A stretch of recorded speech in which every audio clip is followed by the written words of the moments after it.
Hello friends, welcome back to the new video. Today video title is guys Wi-Fi setting. In this video guys we will talk about how to disconnect Wi-Fi in Vivo phone.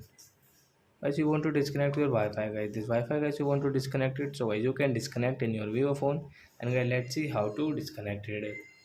So before starting video friends, I want to tell you something. If you're new in my channel and you are watching my video first time, so first of all go and subscribe my channel, click the bell icon and like my videos. So guys now time to start video. First of all open your phone setting. Then guys scroll it. Come on guys, network and internet setting.